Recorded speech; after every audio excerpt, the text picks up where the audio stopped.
Hey, what's up everybody? It's me, Hydros, and today we're going to be reviewing the new reworked talent tree coming in the War Within.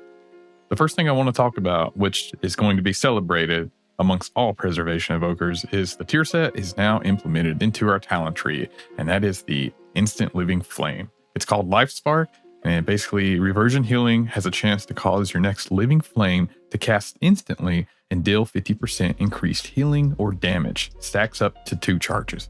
I think this is a heavy Mythic Plus PvP talent. Could see some use in raid, but nonetheless, all the preservation evokers, including myself, have been calling for this to be put into a talent situation instead of a tier set. It's been great. We love it. I'm just happy this was the first thing I saw today when I opened up the new reworked talent tree. Moving on to better news, a lot of talents have been moved. Specifically, Grace Period now is a capstone talent and it requires 1 point instead of 2.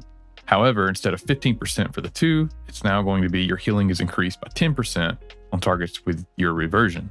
And Life Mender, which was in the middle row, has now moved to where Grace Period once was, and it's still the same. Living Flame and Fire Breath deal additional damage and healing equal to 2% of your maximum health. So Grace Period and Life Force Mender have swapped places, and now Power Nexus has moved to where Life Force Mender's old location was. They have moved Ouroboros, which was over here, to where Power Nexus's row was, and they've replaced Ouroboros's row with Life Giver's Flame, which is now a 1-point talent at 80% instead of 2. And then lastly, Font of Magic, which was down here, has now moved up here to the top and is replaced by Titan's Gift.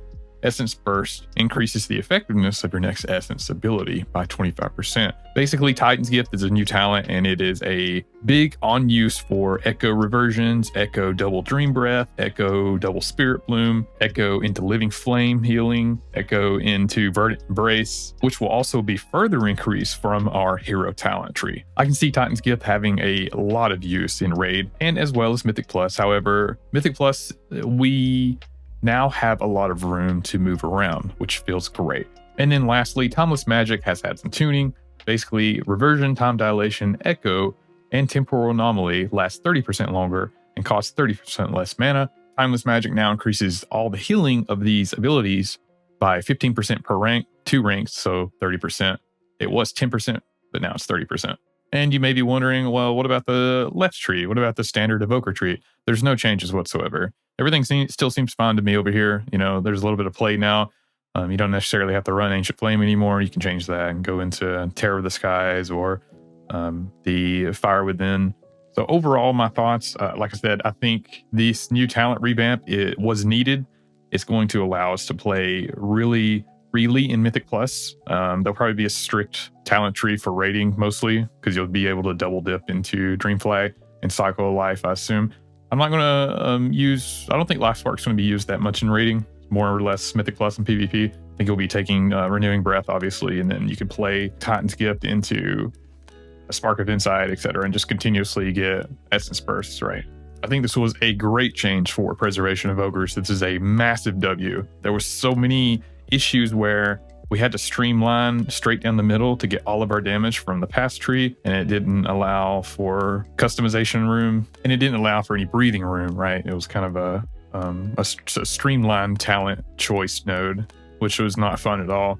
And then now they're introducing our tier set into the talent tree, and we also get to keep this, as well as our reversion, as well as our damage. So if you're running Chrono Warden, you know, there's more talents in here that don't necessarily utilize a lot of Essence Bursting or Essence, we'll say, as much as Flame Shaper would. So if you're running Flame Shaper, you can like go into full damage build with Flame Shaper. And then from Chrono Warden, you can go into like a very heavy possible like healing sustain build, we'll say. There's a lot of room for customization. I think this is one of the greatest things I've seen for Preservation Evokers since the release. I'm very happy to see this. And I'll be making videos to go over the Chrono Warden tree, as well as the Flame Shaper tree. I didn't get into the alpha, unfortunately, so I haven't been able to fully test. I wanted to wait to make these videos to see if I can get my hands on, but unfortunately I didn't make it in. Basically, in a nutshell, Chrono Warden is a lot of CDR, utility management, lower CD on empowered spells, whereas Flame Warden is more damage, more essence focused, and yeah, it's pretty fun. I think if for certain dungeons you'll run Chrono Warden. I think certain dungeons you'll run Flame Shaper. And as for rating, I feel like Chrono Warden is always going to be chosen in rating. But like I said, we'll go over this more in detail in the next 2 videos to come. So overall, my build that I would probably run necessarily would be something like this. And if I want to go more damage, I'll do something like this. You know, the higher keys you go, you might have to dip out of Energy Loop and go into Time of Need, of course, to get maybe a little bit more a burst proc. We'll say if someone drops below the 20% health mark, you'll get this every 1 minute. I'm so excited to play Preservation Evoker in the War Within. Make sure you subscribe for all your Preservation Evoker needs. I'll probably be playing some other healers too, possibly Disc Priest again. We'll see. I'll see you guys in the next video, which we're going to go over Chrono Warden, and then we're going to go over Flame Shaper, and we'll continue to go over certain things and also talk about Season 4 as well. Thanks for watching the video. Don't forget to like and subscribe. I will see you guys again in the next video.